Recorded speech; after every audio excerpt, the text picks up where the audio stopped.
दाखालि साननैसो जि जाथाय जालांबाय दिनै मास मोनसे जानोसै जाथाया मास मोनसे बारलांबाय जि जाथाय जालांबाय बे जाथायखौ लानानै माने माखासे दावराव दावसिनि थाखाय आङो बिमेल जे चेयारमेन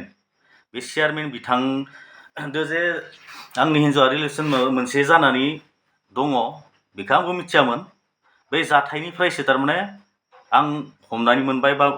गासै जायगायाव सोंख्ल'नानै बिसोरनि गामिनि मानसिफोरनियाव स्रोदै सोंख्ल'नानै जिखिनि खौरां मिथिबाय बिनि चरित्रनि सायाव बेनि थाखायसो आङो बिसानाव थांनानै बिनि हिन्जावनियाव जाथाया मा मारमोन बेखौ आङो सोंहैदोंमोन बे सोंहैनायनि उनाव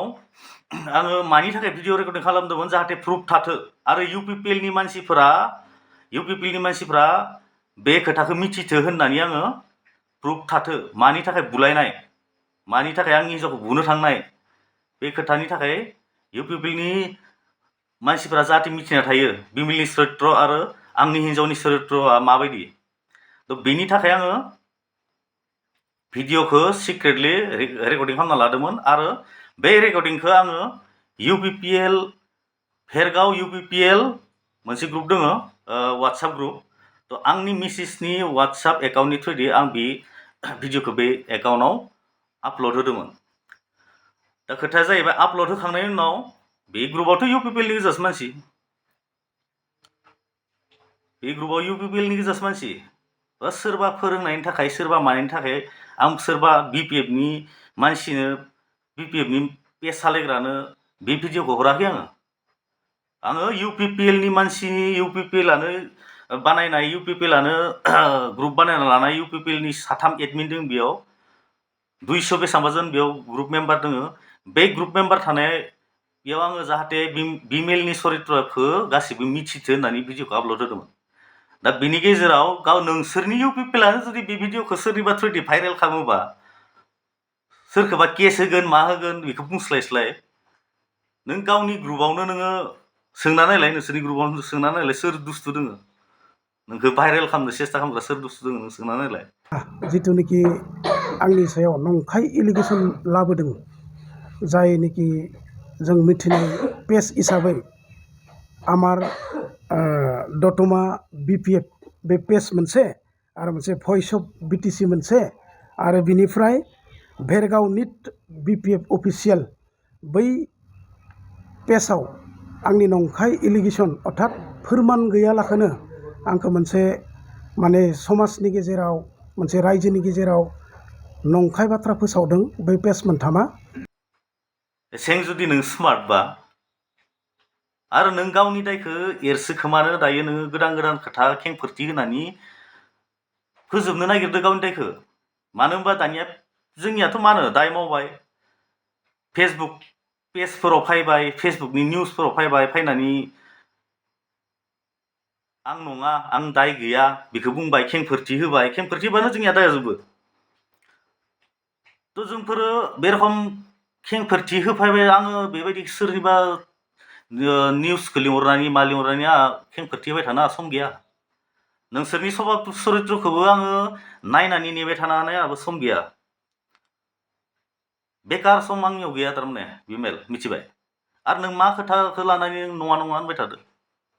नोंसोरनियाव प्रुफ गैया नोंसोरनि प्रुफआ दासान्दि मोनसेबो मेसेज गेलेनाय माबा माबिया दायो माने नोंसोरनि मबाइलाव थायैखाय आंनि हिन्जावनि मबाइलाव थायैखाय प्रुफआ गैया नों एसे स्मार्टथ' नों केसखौ होग्रोलाय नों केसखौ केस होग्रोखांनायनि उनाव नोंनि मबाइल कल डिटेल्स दिहुननो हायो ना हाया जिथुनिखि बे पेज मोनथामाव आंखौ एलिगेसन लाबोबाय बै एलिगेसननि सायाव बिथांमोना जुदि फोरमान दङमोनब्ला फोरमान थायोब्ला दिनैबो होथों गाबोनबो होथों अबानिया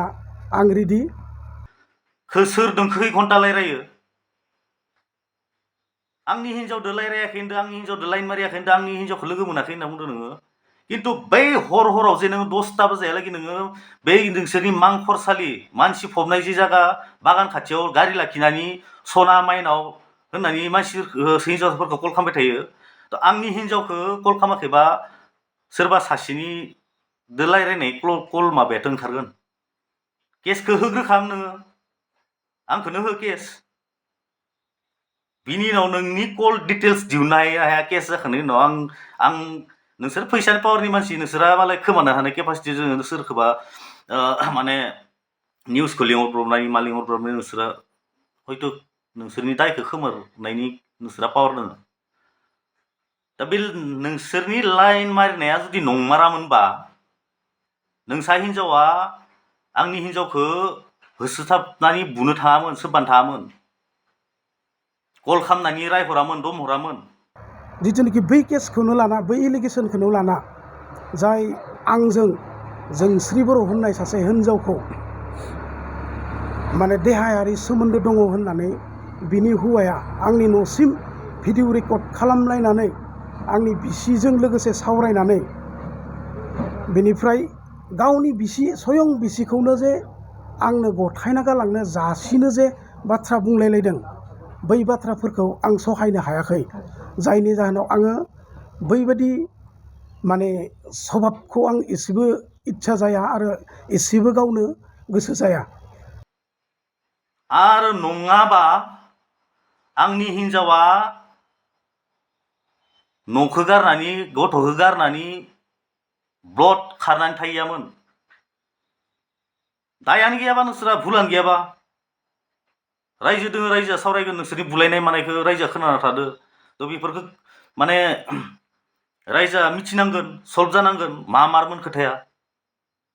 थ' दिनै दाया ओंखारनाय लोगो लोगो आं मिथिनाय लोगो लोगो आंनि हिनजावा खारनानै थाहैबाय दा बेयाव आंहा मा दाय नोंसोर लाइन मारिबाय लाइन मारिखांनायनि उनाव दाया जाबाय गासिबो मिथिबाय बिनि उनाव आंनि हिनजाव खारना थाहैबाय दा फाथिलाय बिसिगोन नोंदो होननानै दमहरबाय थादो दाया होमबा आंसो बेखौ बुना हरदो होना हरदो नामा होमबा आं नोंसोरो दायखौ खालामबाय नोंसोरो खेलाखौ गेलेबाय ससियेल मिडियायाव फैनानै खेंफोरथि होबाय दाया जोबखाबाय सोरखौबा एफआइआर होनोसै होननानै दम होबाय बै बाथ्राया ओरैबायदि नंखाय आरो बैखौबो जुदि बिथांमोना फोरमान होनो हायोबा आरो जुदि फोरमान होनो हाया बिनि सायावबो आङो एफआइआर होनाय जागोन एसें दम नोङो नंखाय एकदम ससियेल मिडियानि थ्रुयै नोङो गावनि दायखौ नंखाय दिन्थिनो नागिरदों नोङो एफआइआर होग्रोलाय आंखौनो हो नोङो एफआइआर बिनि उनाव नोङो नोंनि कल डिटेल्स दिहुननो हायनाय आङो